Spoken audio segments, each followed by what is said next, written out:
E a gente sempre viu que a pessoa física muitas vezes não tinha acesso aos melhores produtos financeiros e a nossa ideia era justamente quebrar essa barreira e, se possível, fazer a pessoa física ter acesso a coisas que muitas vezes o investidor institucional não está tendo acesso. Se o seu negócio ele não é winner takes all, foca na geração de caixa, foca em atender bem o cliente e só aceite uma venda parcial se tiver uma condição de mercado muito favorável. A gente já teve 2 CEOs ao longo da nossa jornada, né? Chamar de CEO é até meio brega, né?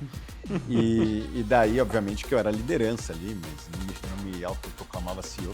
Gerenciar uma empresa não é fácil, né? Muitos detalhes, né? Entre uma ideia e a coisa ir para se materializar no mercado de capitais, gente, custa caro, né?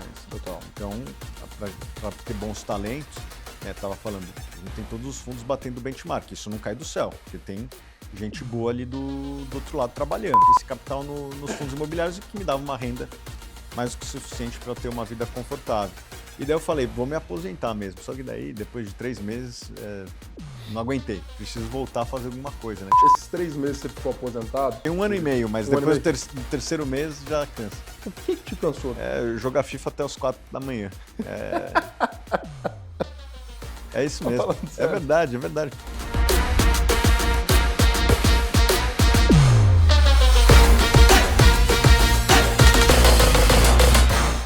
Fala pessoal, seja muito bem-vindo a mais um episódio aqui do podcast do Zero ao Exit. Eu sou Rodrigo Miranda, cofundador da Zite, da Chip Delivery, atualmente como CEO da VPX Company. E aqui, a cada episódio, eu entrevisto empreendedores que fundaram empresas, escalaram e fizeram algum tipo de M&A, seja vendendo a empresa totalmente, seja vendendo parcialmente ou até comprando e fazendo IPO.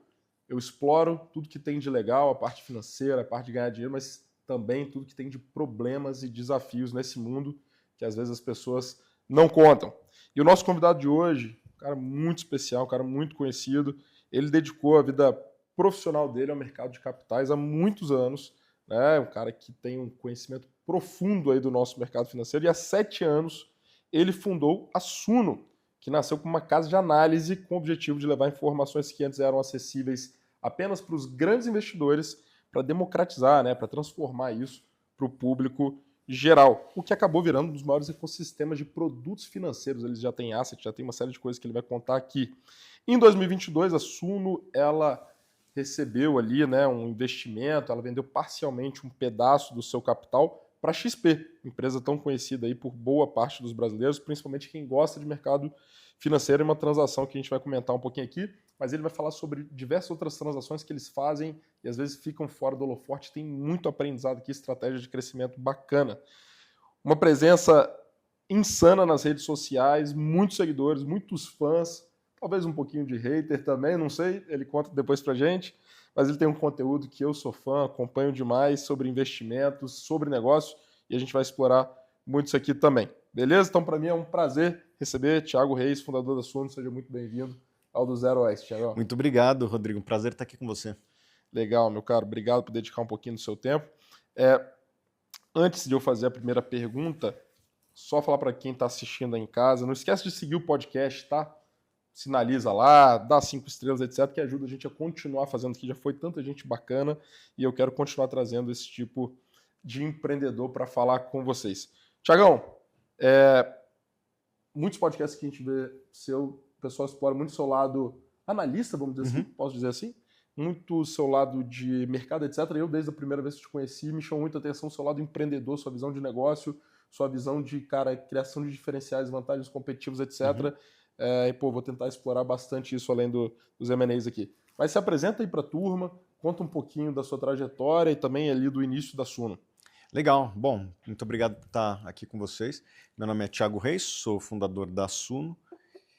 Eu sou analista de investimentos, essa é a minha profissão.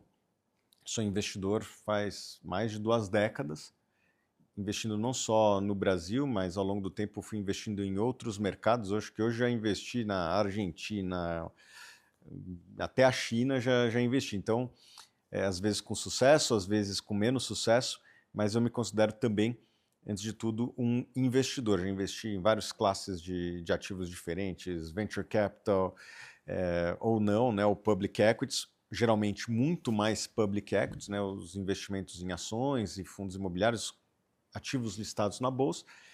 E é basicamente isso que eu faço. Criei a Suno no começo de 2017, final de 2016, e a nossa ideia era justamente essa, né? Tá lá a nossa missão, trazer as melhores alternativas de investimento para os nossos clientes. Você entra na nossa sede, tem essa frase estampada na parede para nunca nos esquecermos daquilo que nós temos como missão.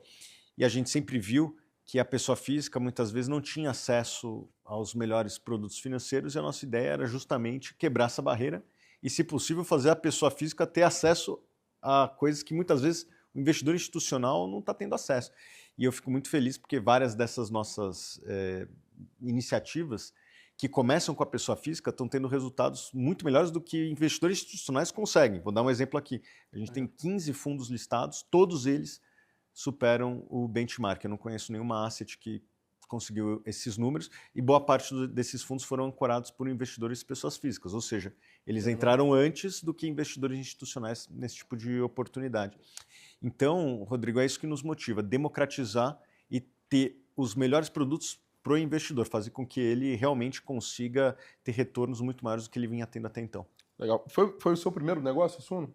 Não, eu tinha tido um negócio antes, que era um negócio diferente. Na verdade, a Suno depois virou parecido com o meu antigo negócio. Era uma gestora de investimentos, monoproduto, um fundo em ações, e daí eu saí, vendi minha participação para o sócio, mas ali as transações de assets desse modelo, elas se dão quase que pelo valor do caixa da empresa, não existe uma grande liquidez. O que você ganha é durante a carreira, né? Então eu fiz alguns bônus bons aí nessa jornada. Legal, legal. Aí você cria a Suno, e eu lembro, desde as primeiras vezes que a gente conversou, você, se eu não estou enganado, você falou que desde o início a Suno era uma empresa lucrativa, ou que você criou ela para ser uma empresa lucrativa. Sim. E ela cresceu bootstrap. Sim. Né? E você tem uma visão sobre isso, sobre isso. Isso mudou um pouquinho ao longo dos anos, mas desde o início era até a transação com a XP, a gente sempre vivia da mão para a boca, com uma certa escassez de capital, né? E por conta disso a gente sempre viveu com aquilo que vendia, né? E gerava de caixa, lucro, etc.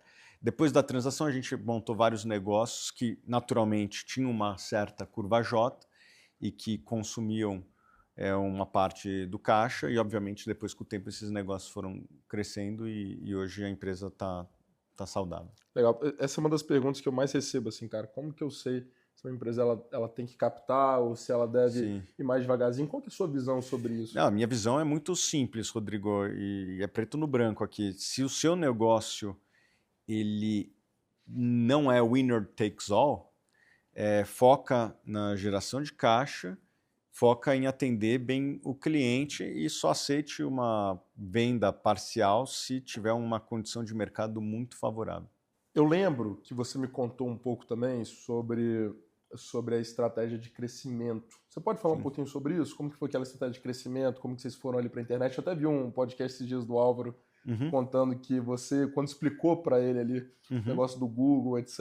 Bom, isso já está em outros podcasts, então acho que você pode contar um pouquinho. Não, tranquilo. Assim, em relação ao CAC LTV, tem um slide lá, depois eu encontro na internet e mostro para vocês, mas é muito simples. Você tem que aumentar o seu LTV e reduzir seu CAC.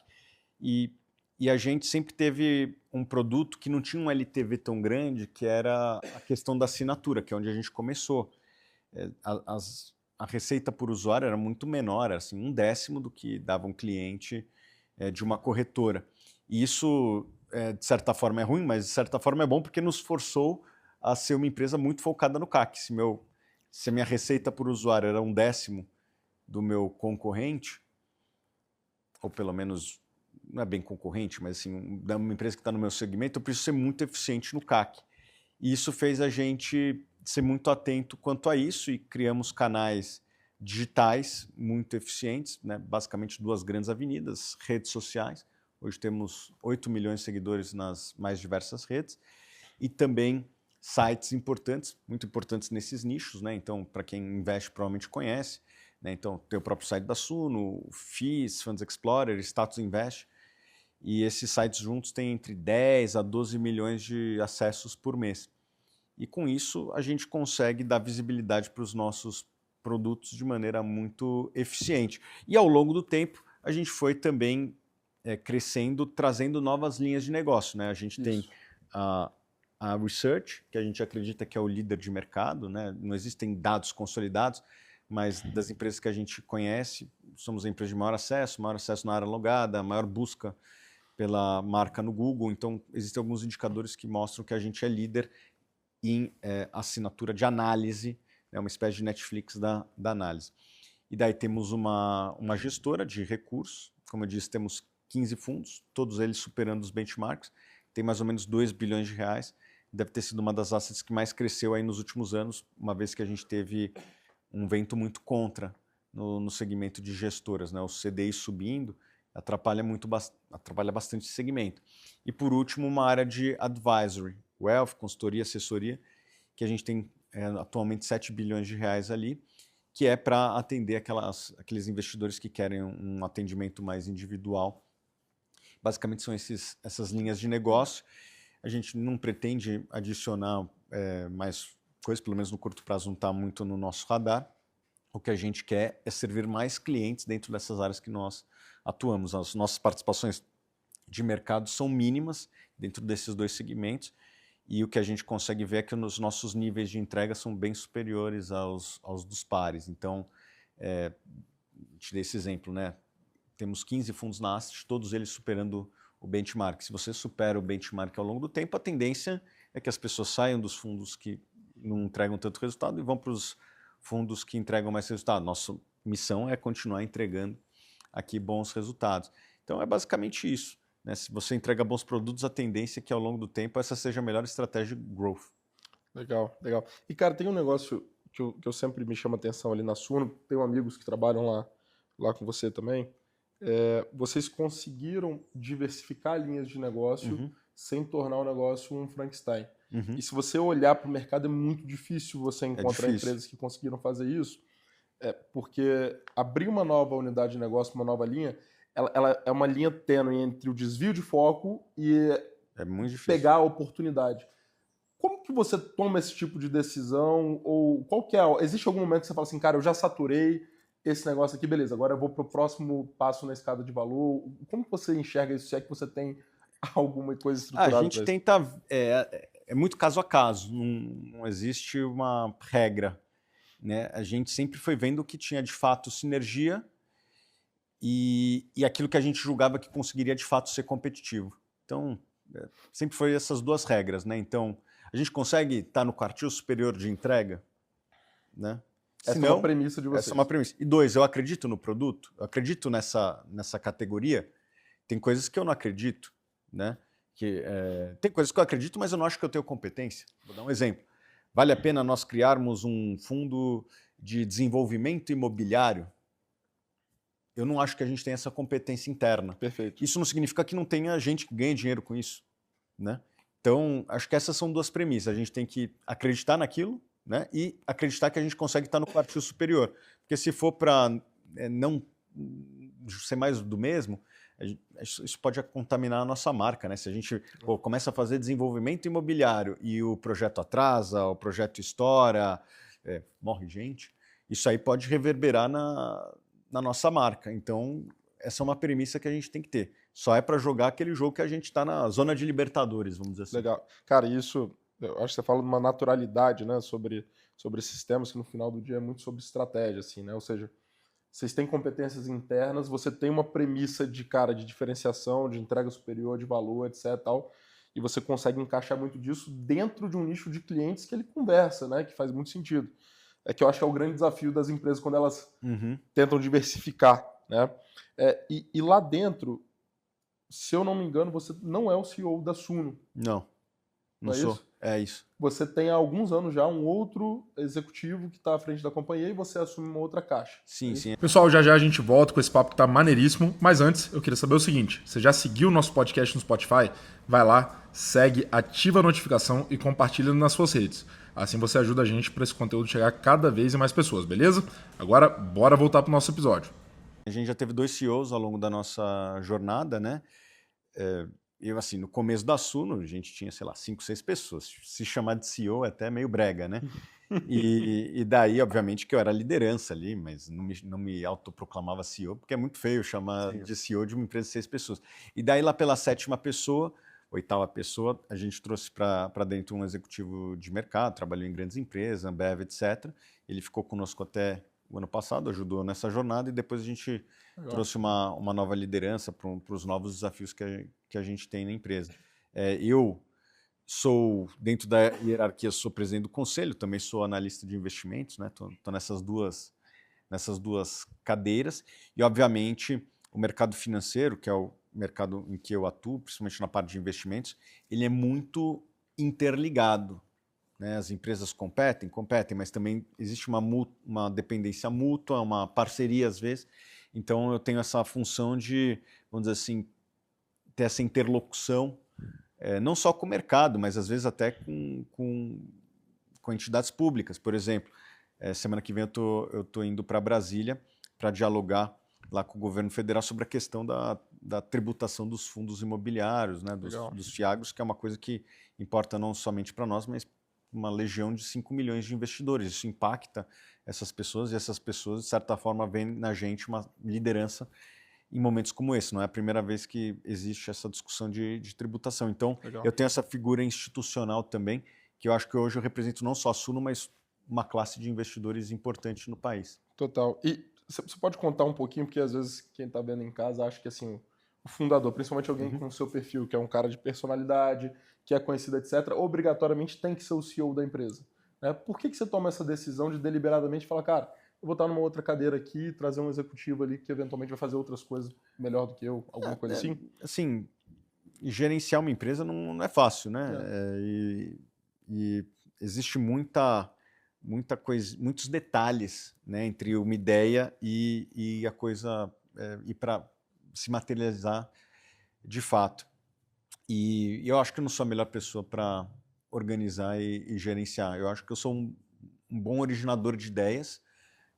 As nossas ideias ao longo do tempo, elas foram muito criativas em vários aspectos, reconhecida no mercado por isso. A Suno é uma empresa que traz muita solução para os nossos clientes, né? Depois a gente pode falar um pouco assim, mas inclusive para empresas relevantes, e que o mercado reconhece isso na gente, e eu acho que eu adiciono muito valor aqui. Agora, entre ter a criatividade e fazer a ideia de fato mesmo se desdobrar, eu não sou a melhor pessoa para isso. Eu acho super interessante e admirável, assim, não é um papel fácil. Eu já vi alguns empreendedores falarem, cara, eu vou sair da cadeira de CEO, vou contratar alguém, normalmente isso aqui dura 3, 6 meses. Eu falo, não, eu vou voltar para lá, não vou ficar obedecendo ordem, etc. Né? Então, eu acho um negócio bem bacana. Mas a gente construiu uma governança que eu tô lá todo dia, e eu participo das reuniões de diretoria. Claro.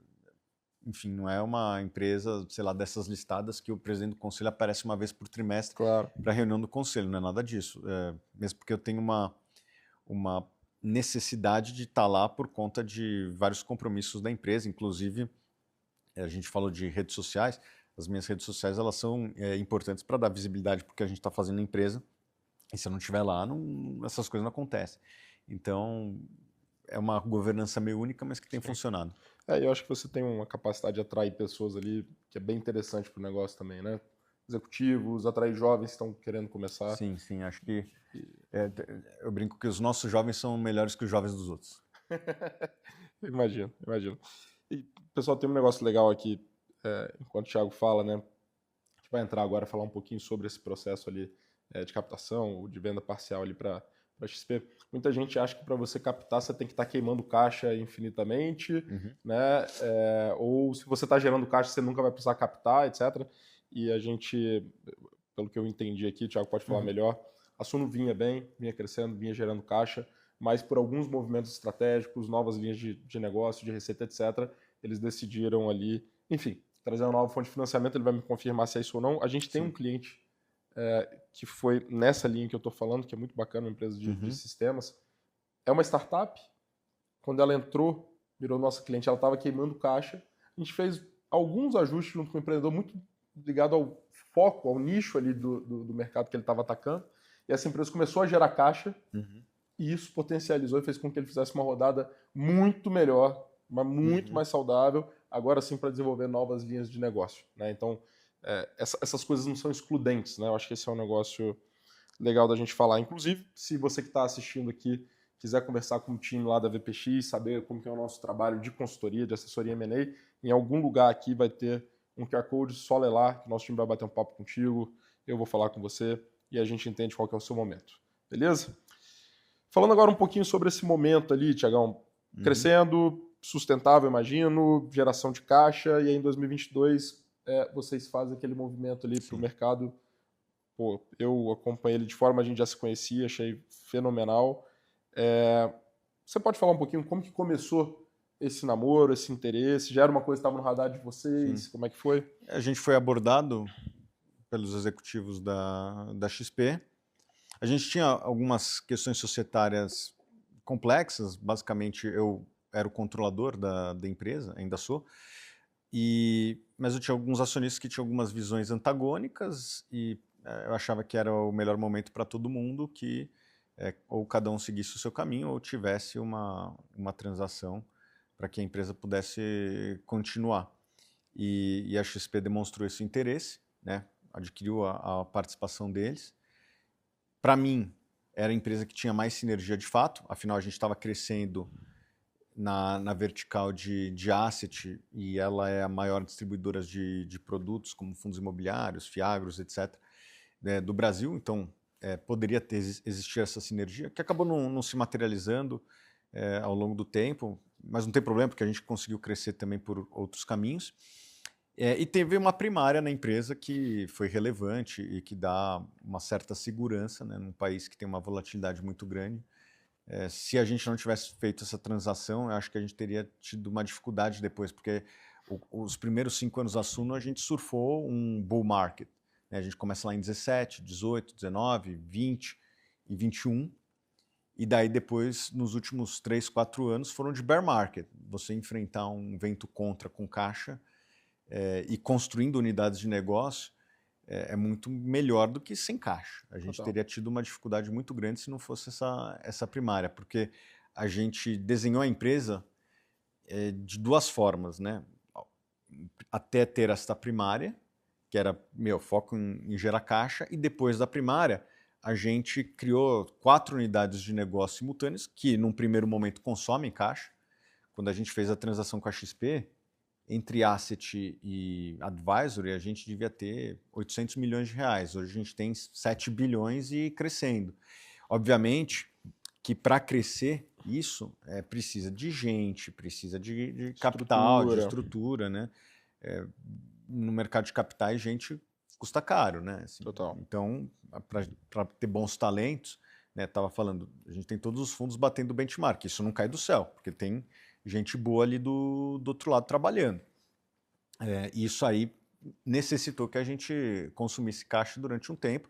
Foi dentro do planejamento, mas obviamente que essa queima de caixa associada a um vento contra do mercado que a gente está inserido, se não fosse esse aumento de capital, certamente a gente não teria conseguido executar esse plano, ou teria executado de outra maneira. Mas eu imagino que vocês já receberam, ou também estavam recebendo abordagem de outros possíveis players, né? Sim, a gente teve algumas abordagens, mas nenhum player avançou mais do que 1 ou 2 reuniões, porque o modelo de transação não me interessava na época. Tá, legal.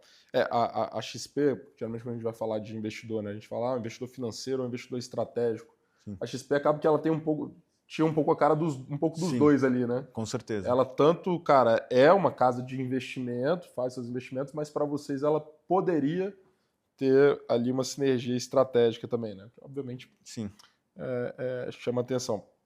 E desde o início, a ideia de vocês não era vender 100%, imagino que deles também não, né? Era fazer realmente... exatamente, nunca foi minha ideia, porque eu já fui aposentado uma vez na vida, né? Eu fiquei 1 ano e meio ali aposentado. Não, eu saí do fundo, né? Vendi minha participação e o valor da venda não foi alto, foi o valor do caixa, do patrimônio líquido. Mas ao longo da minha carreira eu acumulei um capital, eu empreendo no mercado de capitais desde os 17 anos.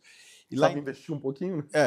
E lá em 2014 para 2015, o mercado de fundos imobiliários estava muito barato e eu peguei esse capital e botei esse capital nos fundos imobiliários, que me dava uma renda mais do que suficiente para eu ter uma vida confortável. E daí eu falei, vou me aposentar mesmo. Só que daí, depois de 3 meses, não aguentei. Preciso voltar a fazer alguma coisa, né? Tinha 30 anos na época. E daí eu falei, deixa eu ver o que tem de internet e mercado de capitais, que é a minha paixão.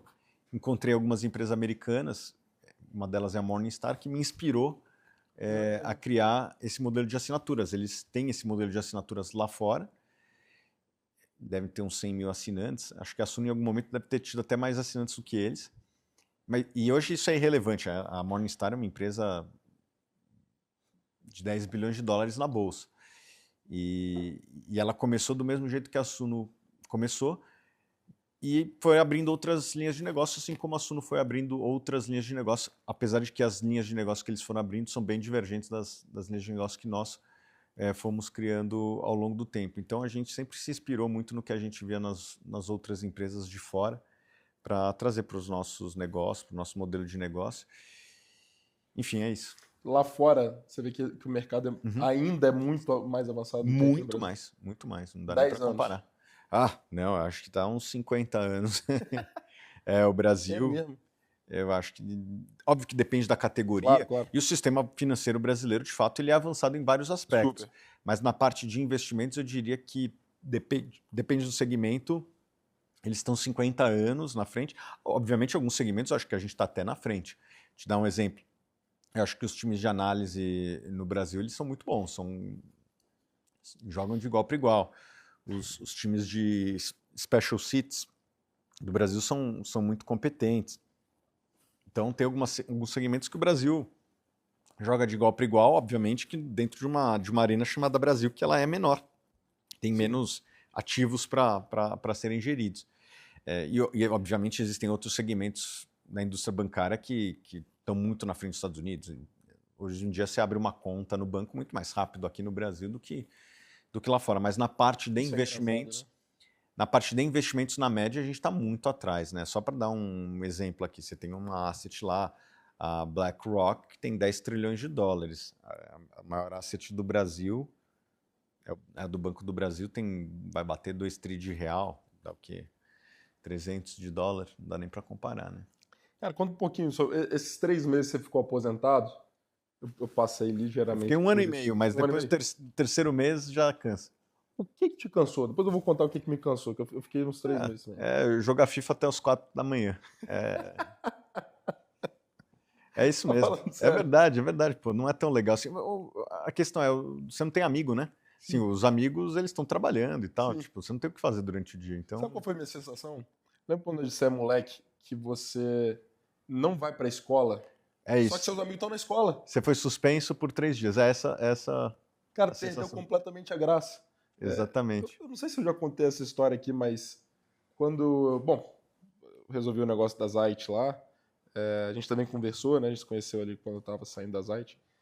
E eu tinha na minha cabeça que a felicidade ia ser eu resolver aquilo, ir pra Taormina, lá na Itália, cara, um apartamento de frente pra praia, ficar ali, materializei isso, né? E eu peguei e fui. Fiquei 1 mês sozinho lá na Itália. Minha ideia talvez era ficar até mais. Cara, assim, na segunda semana. É isso aí. Na segunda semana. Pô, na Sicília, que é um lugar incrível, né? Absurdo. Cara, pô, podendo comer tudo que você quer sem olhar o cardápio, etc. E, cara, uma sensação de bicho, ninguém vai me ligar com algum problema, não. E cara, e a galera que tava comigo, será que eles estão bem? Será que alguém tá precisando de alguma coisa e tal? Cara, aquilo me deu tá engraçado isso, né? Não é papo filosófico, né? Mas eu voltei de lá e falei, cara, não, vamos começar a brincadeira toda de novo, né? Isso é interessante. E conta um pouquinho pro pessoal sobre aquilo que a gente estava falando aqui antes, sobre essa estratégia dos fundos de vocês ali de crescerem, de abocanhar oportunidades, no melhor dos sentidos, através de M&A. Como que vocês operam isso lá? Hoje a gente tem 15 fundos, mas 7 deles são fundos listados na Bolsa e que nós tratamos como empresas listadas na Bolsa. A gente busca ter a melhor governança possível que um fundo imobiliário pode ter. E essa governança que a gente sempre trouxe Rodrigo, isso é importante, um conceito importante. O mercado foi reconhecendo ao longo do tempo que a Suno Asset trazia um padrão de governança para os seus fundos melhor, ou pelo menos um dos melhores do mercado. E isso se traduz em números, né? Tem um indicador importante para fundos listados que é o preço sobre o valor patrimonial. Ok. Hoje a gente tem 7 fundos, 6 deles são os líderes das suas categorias. Nesse indicador. Nesse indicador. Então você pega o Fiagro da Suno, aliás, a gente tem 2 Fiagros, tem 30 fundos listados. Os 2 mais bem precificados são os nossos. E o que a gente percebeu ao longo do tempo é que quando você tem uma moeda forte, você consegue ser um campo gravitacional que atrai bons deals, porque você tem a moeda forte. Né? Isso aconteceu em todas as indústrias. Né? Quem tem a moeda mais forte geralmente consolida. Acho que o melhor exemplo no Brasil é o Itaú. Ele sempre foi o banco com melhor múltiplo e por conta disso deve ter feito umas 30, 50 aquisições ao longo da sua história, muitas vezes usando a sua ação como uma moeda, como foi no caso, por exemplo, da sua maior aquisição que foi o Unibanco. Né? O Itaú não desembolsou o dinheiro, ele usou a sua moeda forte para acolher os acionistas do Unibanco. E a gente tem feito algumas transações nesse sentido, né? Posso dizer várias, assim, mas algumas delas acho que são importantes para o mercado imobiliário brasileiro e para o mercado agro do Brasil. Então a gente trouxe, por exemplo, uma fazenda no Mato Grosso, que é a Faria Lima do agronegócio, listamos ela na Bolsa e hoje temos 4.000 cotistas. Somos o fundo com fazenda com maior número de cotistas. Vocês listaram uma fazenda na Bolsa? Listamos uma fazenda na Bolsa, mas olha só que curioso, não para de chover fazenda lá, porque não sei se você já viu os M&As de fazenda como que são. Não. É uma mistura de escambo com Casas Bahia, porque é escambo, porque não é em dinheiro, é em saca de soja. O cara vende, é saca de soja, e é parcelado das Casas Bahia. É pior que parcelado das Casas Bahia, porque parcelado das Casas Bahia é 12, 24 meses. Tem indenização que é 10 anos. Então, ó, vou te pagar tantas sacas de soja, 30 sacas de soja por ano nos próximos 5, 10 anos. E vai variar com a cotação da soja. Você não sabe quanto você recebe. Vai variar com a cotação da soja. Exatamente. É assim que são feitas as transações. E alguns donos de fazenda têm visto que o nosso fundo tem uma certa liquidez e tem abordado a empresa do tipo, não quer fazer um M&A? Eu cedo minha fazenda para vocês e com isso eu já tenho uma certa liquidez na bolsa. Então, acaba sendo mais líquido do que essas transações que eles estão acostumados. Esse é um exemplo. Temos um fundo de energias limpas também, que temos sido procurado por pessoas que têm placas solares, né? Ou melhor, fazendas de geração solar. Então, projetos pequenos, 10, 15, 20 milhões, mas que nós temos uma empresa listada na Bolsa. E essas pessoas muitas vezes aceitam receber cotas disso, porque essa cota tem uma certa liquidez. E nesse caso específico a gente ainda tem uma vantagem tributária que fundos imobiliários possuem. Então a gente muitas vezes tem sido procurado pelos vendedores como uma alternativa de liquidez. E hoje a gente tem 7 veículos listados na Bolsa, estamos no meio de M&As em 2 deles, né? Isso é público, né? Esses fundos aí estão em emissão. E a gente tem conseguido fazer transações relevantes mesmo num mercado desafiador. Então, basicamente, vocês têm um ativo que é governança, que é o reconhecimento do mercado. Na minha leitura, você me corrija se eu estiver errado, vocês conseguem enxergar ativos um pouco fora da Faria Lima também. Estou certo nisso? Sim. O agro foi um negócio que vocês tomaram muito protagonismo, Sim. né? Hoje somos, acho que uma das maiores assets do Brasil. Ano passado a gente captou, se não me engano, 70% do que o mercado captou.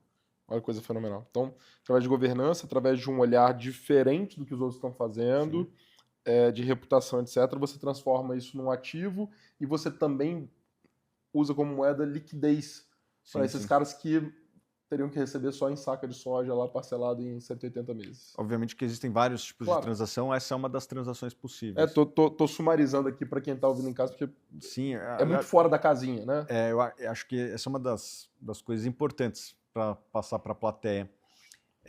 Para você ter uma moeda forte, o que é uma moeda forte? Tem um múltiplo acima da média do seu setor. Eu acho que você tem que ter duas coisas. Você tem que ter uma empresa bem operada, mas isso não basta, né? Por que o múltiplo do Banco do Brasil ele é uns 40% abaixo do múltiplo do Itaú, sendo que os dois têm o mesmo nível de ROI? Uhum. Porque o Itaú tem uma imagem perante os investidores um pouco diferente da do Banco do Brasil, que é uma empresa estatal, que hoje não tem se materializado esse risco, mas não existe garantia que em algum momento no futuro não possa se materializar. Essa questão ela é precificada pelos investidores. Então, os dois têm o mesmo nível de ROI, um ROI muito parecido, mas um é muito mais bem precificado que o outro. Por quê? Porque a governança é percebida muito melhor em um, ou pelo menos o potencial de riscos é menor em um do que em outro. Então, quem está nos acompanhando deveria considerar isso na empresa. O que eu posso fazer para melhorar minha operação, para ter um nível de rentabilidade melhor, mas o que eu posso também trazer para o mercado em geral, seja para o credor, seja para o investidor, que melhora a minha percepção e faz ele estar disposto a gastar mais na minha empresa, dado o mesmo nível de lucro, do que nas demais empresas do setor. E quem tem o maior múltiplo da sua categoria, geralmente é o consolidador e consegue fazer muitos deals bons, porque ele dá menos moedas para ter o negócio dos outros. Tecnicamente, dá para a gente falar que um nível de governança maior na empresa, ele tende a mitigar riscos no futuro e isso vai impactar lá numa taxa de desconto, se a gente fosse fazer um modelo, etc. Tecnicamente, a gente consegue ligar a governança com o modelo financeiro. E governança não é só isso, não é só você reduzir riscos trabalhistas, fiscais, etc. Mas uma coisa que a gente leva muito a sério no Assuno e percebe que isso se transforma é a proximidade com o investidor. Porque às vezes a gente tem pares de mercado que são muito bons também, mas ele fica tão distante do investidor, acha que o investidor vai descobrir o que ele está fazendo lá dentro, e não é assim, né? E se coloca no lugar do investidor, nem é uma atitude racional do lado dele pagar mais porque quem está próximo. Porque quem está próximo está explicando dos defeitos, das qualidades, etc. E aquela história, quem não é visto não é lembrado. Quem que você acha que ele vai pagar mais? Vai pagar mais em quem ele está mais próximo. Então, a forma que você apresenta seus resultados, a forma que você dá essa transparência para o investidor é algo que, de certa forma, é percebido em múltiplos maiores. Isso a gente leva muito a sério lá. Não é só a qualidade do produto. Né? Eu falei, a gente tem 15 fundos, os 15 estão acima do benchmark. Mas isso para a gente não basta. Você tem que ter uma apresentação desses resultados e uma proximidade com o investidor. Né? Isso aqui é quase como um produto como outro qualquer. Sim.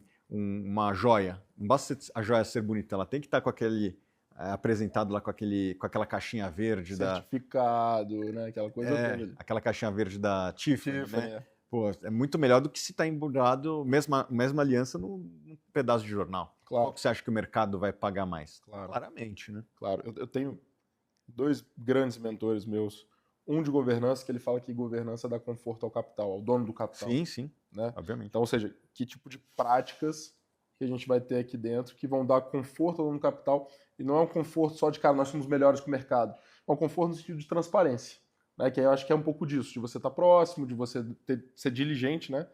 E eu tenho um outro grande mentor que ele fala uma frase que é, cara, satisfação não paga dívida, mas amortiza. Eu acho um negócio muito interessante. Ele fala, pô, Rodrigo, às vezes o cara que está recebendo o investimento, ele só quer contar quando está tudo bem, né? Só quer mandar notícia quando está tudo bem. Sim. Cara, dar conforto é você falar quando as coisas estão indo mal, explicar o porquê, etc. Porque quem é do jogo sabe que eventualmente vai ter variação e isso traz confiança, né? E às vezes você prefere investir num cara um pouco mais volátil, mas que você tem transparência, do que um cara que é uma caixa preta. Com certeza. Né? Então acho que conversa bastante com isso que você está falando. Você sonha um dia fazer o IPO da Suno?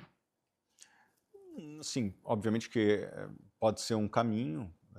Eu estou focado aqui no curto prazo, né? Assim, no curto prazo, médio prazo e longo prazo do negócio. E eu acredito que eu só faria um IPO se fosse vantajoso para todas as partes, inclusive para o comprador. Obviamente que hoje isso está fora de cogitação, uma vez que o mercado de capitais está fechado. Né? Estamos na maior janela aí da minha carreira sem IPOs. E o que você está enxergando para os próximos anos nesse sentido?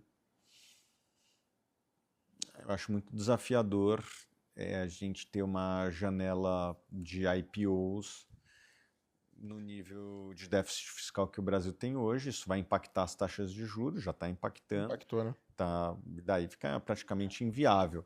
Agora, o Brasil ele é muito curioso, porque as coisas melhoram e pioram rapidamente, né? Então, a gente sabe que o Brasil tem basicamente um problema. Tem vários problemas, mas tem um problema grande que é a questão fiscal. E que é mais do que provado que com um pouquinho de força de vontade é possível. A gente está vendo o exemplo da Argentina, que ela tinha possivelmente um dos maiores déficits do Ocidente, em um mês passou para um dos maiores superávites do Ocidente. Então isso só prova que com um pouquinho de força de vontade a gente consegue resolver os nossos problemas. Legal. Cara, você é um cara de hábitos muito discretos, né? Você é um cara muito, muito simples no dia a dia, mas isso que eu sempre pergunto, quero te perguntar também. Acho que para a maioria dos empreendedores no Brasil, receber um investimento da XP seria motivo de comemorações homéricas. Eu ia sumir talvez durante alguns meses aqui. Brincadeira, mas sem dúvida é um marco não só financeiro, né, mas no sentido de, cara, atrair um player que pode investir em quem ele quiser, talvez. Você enxergou isso dessa forma? Você comemorou? Foi uma coisa que você falou, cara, isso aqui é uma conquista? Foi bom, com certeza. Mas eu tratei assim o dia seguinte como se fosse o primeiro dia de um novo presidente, entendeu? Sob nova direção, porque com aquilo a gente podia ter mais agilidade e capital para executar planos que a gente não podia. Então não teve festa, não teve comemoração, nem lembro. Acho que eu estava com a minha esposa e tal, jantei, porque foi uma negociação de 6 meses. 6 meses só? Entre Suno e XP estava bastante alinhado as expectativas. A gente tinha alguns sócios minoritários que esses deram um pouco mais de trabalho, mas entre Suno e XP sempre foi muito tranquila as discussões de governança, valuation, etc. Demorou mais nas outras contrapartes que não estavam sob meu controle, mas a gente já imaginava que ia acontecer. E daí, no que aconteceu, eu estava com a minha esposa, assim, legal, brindamos, mas e daí no dia seguinte sob nova direção, porque daí eu tinha capital e respaldo do sócio para a gente fazer o que era necessário, que era engatar nessa curva de crescimento da Asset, da Wealth. Eu acho que a gente foi uma das empresas que mais cresceu no Brasil nesses segmentos de lá para cá. Legal. Igual o Diogo lá do PicPay, primeira vez que eu captei 1 milhão, isso há 8 anos atrás. Pô, fiquei numa felicidade e tal. Ele falou, cara, massa e tal, toma um café para comemorar e segue o jogo aí. Legal. Foi mais ou menos isso. Eu já esperava essa resposta, mas eu tinha que te perguntar. Durante esse processo de negociação, esse processo de M&A, alguma coisa que você tenha pensado, puta, cara, isso aqui eu faria diferente, ou talvez, enfim, consideraria outros caminhos? Não, acho que foi tudo muito bom. Inclusive a janela foi muito boa. Eu peguei o finalzinho da janela do bull market ali. Foi bom. E acho que foi bom para todo mundo também. A nossa execução acho que vai compensar o investimento para a contraparte. Dada essa experiência sua, tanto trazendo um comprador, um investidor, e também fazendo M&As na parte compradora, vamos dizer assim, o que você dá de conselho para quem está fazendo M&A ou quer começar a pensar nesse caminho? Sim. Bom, primeiro M&A é fundamental. A gente já fez na Suno, acho que mais de 1 bilhão e meio de reais de M&A, apesar de falarmos pouco disso. Porque a gente não fez só na Suno. A Suno foi até pouco relevante desse todo que eu falei.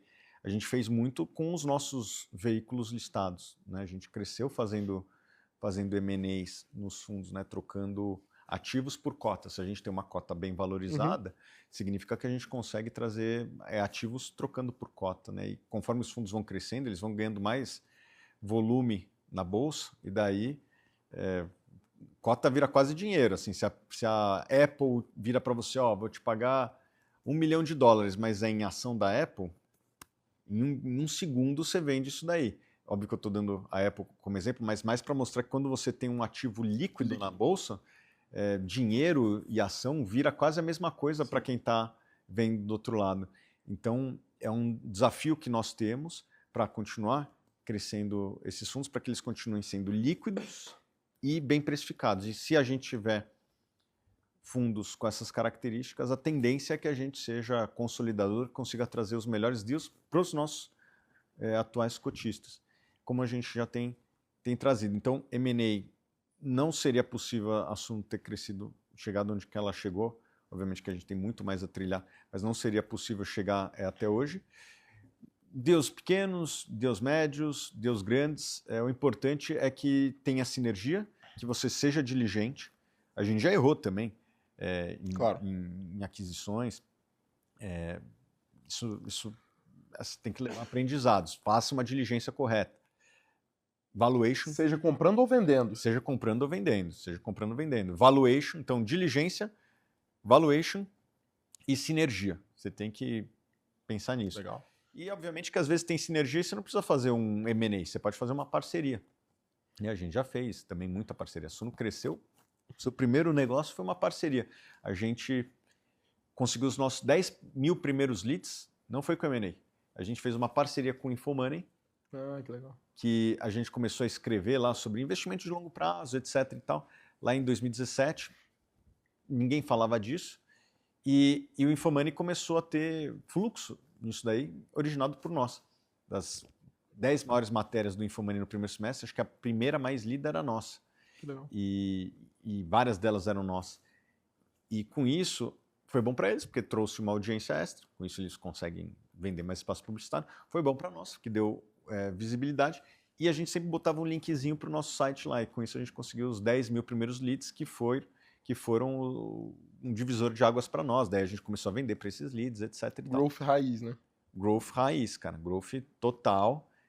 Criatividade. Quando você não tem dinheiro, criatividade tem que... Você é um cara de growth, né, Thiagão? Você tem uma visão de growth. Com certeza. Com certeza. Eu levo isso muito a sério. Engraçado, de novo, né? O pessoal sempre olha muito do seu lado de investimento e tal. Sim. Eu olho para você com uma visão de estratégia de growth que, para mim, ela destoa muito, assim, do... Eu gosto. É uma das coisas que eu mais gosto, essas duas coisas. Apesar de não falar, não fazer conteúdo, mas eu gasto muito do meu tempo nisso. Legal. Cara, acompanhando o mercado, a gente brinca, você falou da parceria aí, às vezes a gente brinca, pô, olha lá, mais um M&A que podia ser uma parceria.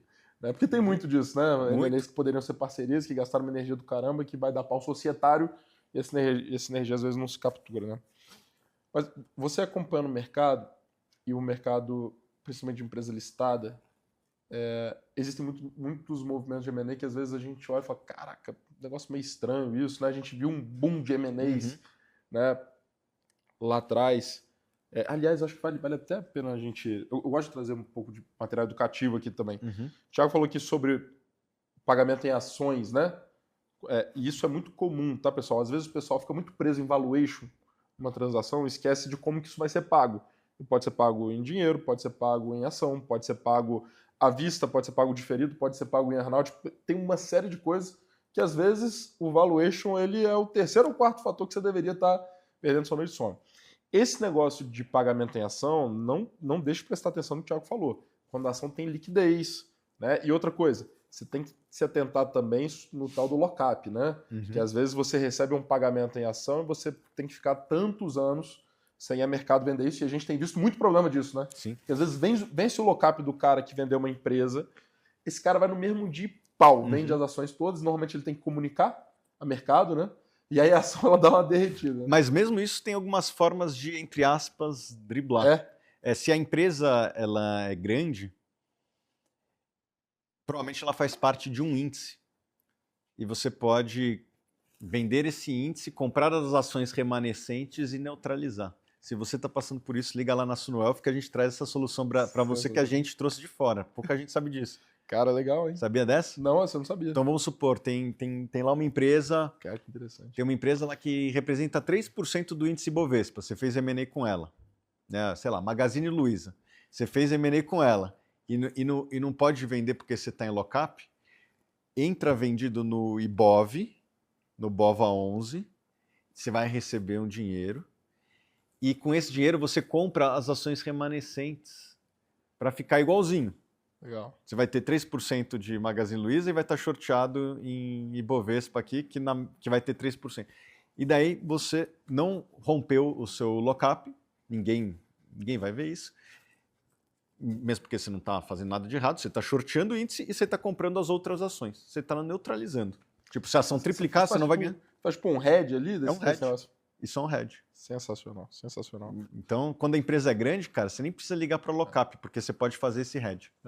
Tem um caso que eu posso falar aqui, que é um caso aberto, né, que foi da própria Magazine Luiza, que quando comprou o Kabum, se não me engano, foi um deal de 3 bi.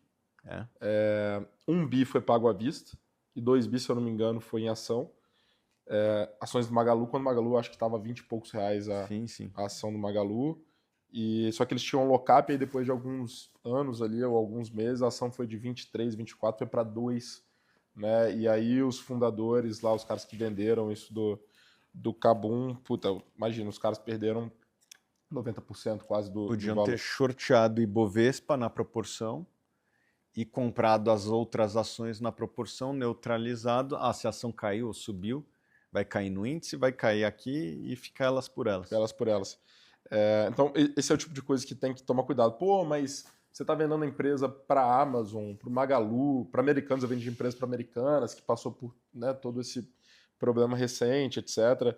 Cara, nunca se distraia, nunca dê por garantido. Estou vendendo para a Apple, etc. Cara, busca esse tipo de alternativa, entende bem onde é que você está pisando, porque M&A nunca é um bicho simples assim, né? E parece, pô, mas na minha vez vai acontecer. Pois é, eu estava ali de dentro de um dos maiores, talvez o maior caso de problema, né, de empresas listadas na bolsa. E não estou falando isso com remorso, não, pelo contrário, americanos com a gente foi super correto em tudo que a gente tinha lá. E desses M&As, cara, que você acompanha na bolsa aí, teve algum que te impactou mais? Você falou assim, cara, puta, esse aqui foi do caralho, essa empresa comprou outra empresa lá, fazia muito sentido pro portfólio. Tem alguma coisa que lembra? Ou algum amigo seu que vendeu a empresa e falou, pô, esse cara porrou, pegou a janela certa? Tem os casos ruins, né? Fala do ruim, então, gostei. Tem vários aí que você citou. Teve um recente da coisa com a Vale, né? Essa era uma transação que eu talvez não tivesse feito. Você tomar crédito para comprar a ação de uma empresa que você vai ser minoritário e é uma empresa num segmento volátil, como o segmento de minério de ferro, eu não teria tomado esse risco. Na época eu achei meio estranho e minha convicção da época se mostrou acertada. Embora eu seja acionista de Vale, eu jamais faria isso com crédito. Legal, interessante. Você pode dar dica de investimento, Tom, né? Posso. Pode? Posso, lógico. Hoje, olhando para o mercado, o que você... Último do bate-bola aqui. Cara, eu compraria muitas ações brasileiras. Eu acho que tem muita ação com capacidade de dobrar, triplicar de preço. É mesmo? Na hora que baixar um pouco a poeira. Eu repito, o Brasil tem um problema, é o fiscal. A gente precisa querer endereçar. Eu entendo que talvez o governo atual não tenha essa preocupação, mas vai surgir essa preocupação no próximo governo. Não tem como empurrar para sempre esse negócio. Vai ter que sentar e vai ter que fazer um ajuste de custos. Vai ter que fazer, como vários outros países estão fazendo. Chegou a nossa vez. Dá para comprar, relaxar um pouquinho, ficar sem olhar. E tem boas empresas ali que você tem um carrego positivo, né? Eu cito sempre o exemplo do Banco do Brasil, da Vale, são empresas que têm esse carrego ali de um belíssimo dividendo enquanto você espera isso acontecer. E na hora que acontecer, essas ações vão multiplicar aí por algum fator.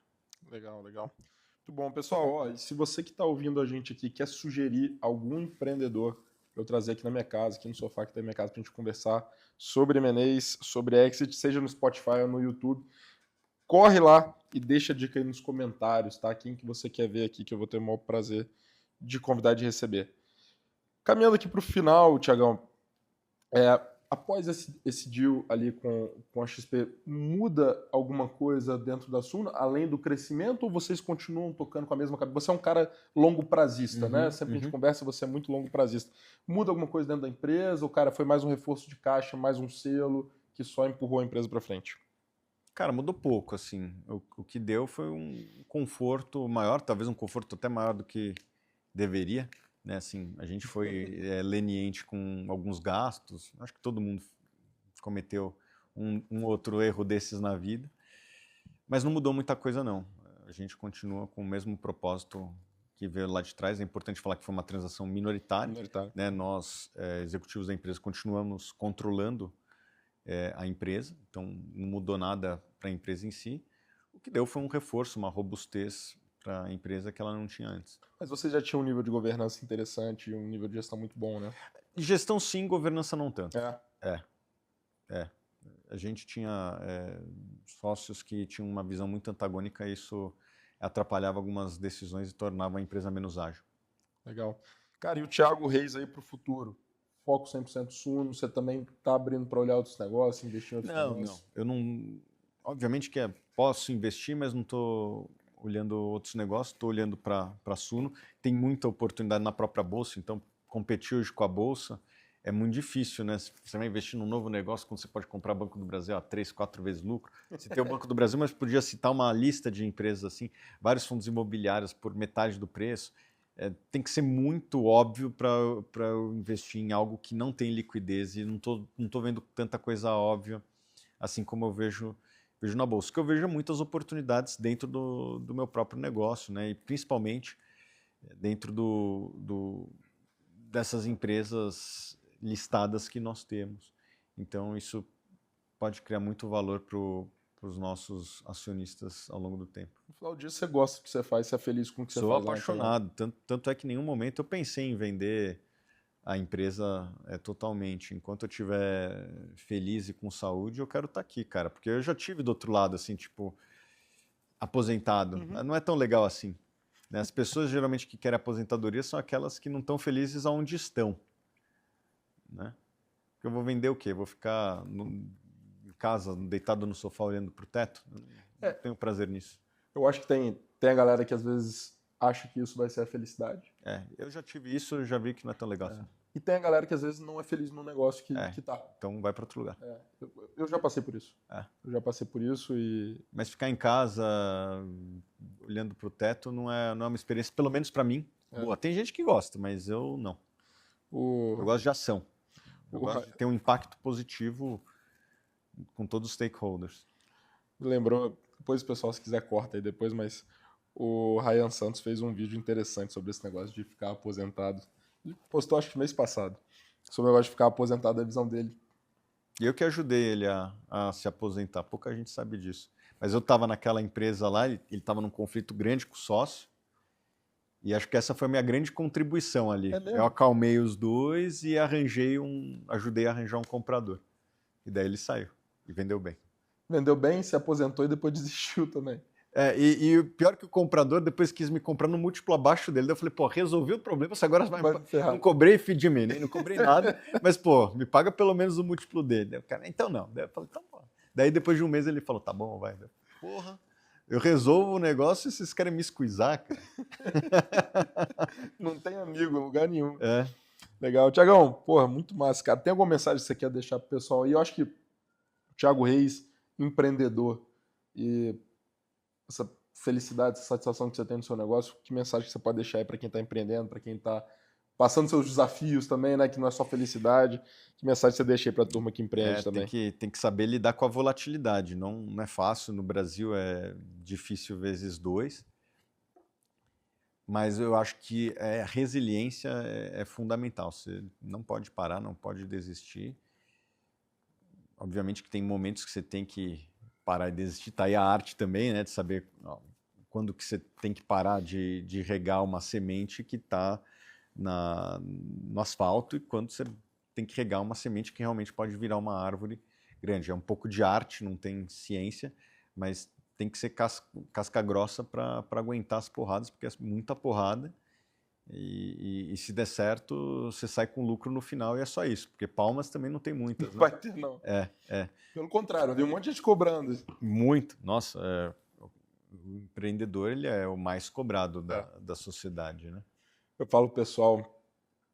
É cobrado primeiro pelo governo, depois por sócios, funcionário, todo mundo, né? Eu falo pro pessoal, a gente assessora M&A lá na VPX, e aí